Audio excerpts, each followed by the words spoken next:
மார்க்க நற்செய்தி அதிகாரம் 16. இயேசு உயிர் பெற்று எழுதல். ஓய்வு நாள் முடிந்ததும் மகதல மரியா, யாக்கோபின் தாய் மரியா, சலோமி ஆகியோர் அவரது உடலில் பூசுவதற்கென்று நறுமணப் பொருட்கள் வாங்கினார்கள். வாரத்தின் முதல் நாள் காலையிலேயே கதிரவன் எழும் வேளையில் அவர்கள் கல்லறைக்கு சென்றார்கள். கல்லறை வாயிலில் இருந்து கல்லை நமக்கு யார் புரட்டுவார் என்று அவர்கள் ஒருவரோடு ஒருவர் கேட்டுக்கொண்டார்கள். ஆனால் அவர்கள் நிமிர்ந்து உற்று நோக்கிய பொழுது கல் புரட்டப்பட்டிருப்பதை கண்டார்கள். அது பெரியதொரு கல். பிறகு அவர்கள் கல்லறைக்குள் சென்றபோது வெண்தொங்கல் ஆடை அணிந்த இளைஞர் ஒருவர் வலப்புறம் அமர்ந்திருந்ததைக் கண்டு திகிலுற்றார்கள். அவர் அவர்களிடம், திகிலுற வேண்டாம், சிலுவையில் அறையப்பட்ட நாசரேத்து இயேசுவை தேடுகிறீர்கள். அவர் உயிருடன் எழுப்பப்பட்டார். அவர் இங்கே இல்லை. இதோ அவரை வைத்த இடம். நீங்கள் புறப்பட்டு செல்லுங்கள். பேதுருவிடமும் மற்ற சீடரிடமும் உங்களுக்கு முன்பாக அவர் கலிலேயாவுக்கு போய்கொண்டிருக்கிறார். அவர் உங்களுக்கு சொன்னது போலவே அவரை அங்கே காண்பீர்கள் என சொல்லுங்கள் என்றார். அவர்கள் கல்லறையை விட்டு வெளியே வந்து ஓட்டம் பிடித்தார்கள். நடுக்கமுற்று மெய்மறந்தவர்களாய் யாரிடமும் எதுவும் கூறவில்லை, ஏனெனில் அவர்கள் அச்சம் கொண்டிருந்தார்கள். முடிவுரை. உயிர்த்தெழுந்த இயேசு தோன்றுதல். வாரத்தின் முதல் நாள் காலையில் இயேசு உயிர்த்தெழுந்த பின் அவர் முதலில் மகதலா மரியாவுக்கு தோன்றினார். அவரிடமிருந்துதான் அவர் 7 பேய்களை ஓட்டியிருந்தார். மரியா புறப்பட்டு சென்று இயேசுவோடு இருந்தவர்களிடம் இதை அறிவித்தார்.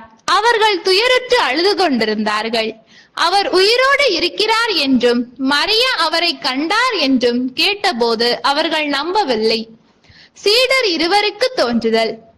அதன் பின் அவர்களுள் 2 வயல்வெளிக்கு நடந்து சென்ற போது இயேசு அவர்களுக்கு வேற்று உருவில் தோன்றினார். அவர்கள் சென்று அதனை மற்றவர்களுக்கு அறிவித்தார்கள். அவர்கள் சொன்னதையும் சீடர்கள் நம்பவில்லை. இறுதியாக 11 பந்தியில் அமர்ந்திருந்த பொழுது அவர்களுக்கு இயேசு தோன்றினார். உயிருடன் எழுப்பப்பட்ட தம்மை கண்டவர்கள் சொன்னதை நம்பாமல் அவர்கள் கடின உள்ளத்தோடு இருந்தமையால் அவர் அவர்களுடைய நம்பிக்கையின்மையை கண்டித்தார். நற்செய்தி பறைசாற்ற அனுப்புதல். இயேசு அவர்களை நோக்கி, உலகெங்கும் சென்று படைப்பிற்கெல்லாம் நற்செய்தியை பறைசாற்றுங்கள். நம்பிக்கை கொண்டு திருமுழுக்கு பெறுவோர் மீட்பு பெறுவர். நம்பிக்கையற்றவரோ தண்டனை தீர்ப்புக்கு பெறுவர்.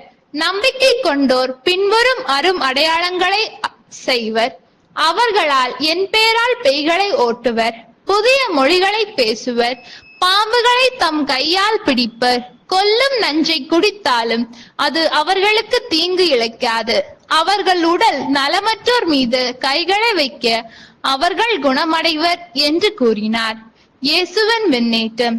இவ்வாறு அவர்களோடு பேசிய பின்பு ஆண்டவர் இயேசு விண்ணேற்றமடைந்து கடவுளின் வலப்புறம் அமர்ந்தார். அவர்கள் புறப்பட்டு சென்று எங்கும் நற்செய்தியை பறைசாற்றினர்.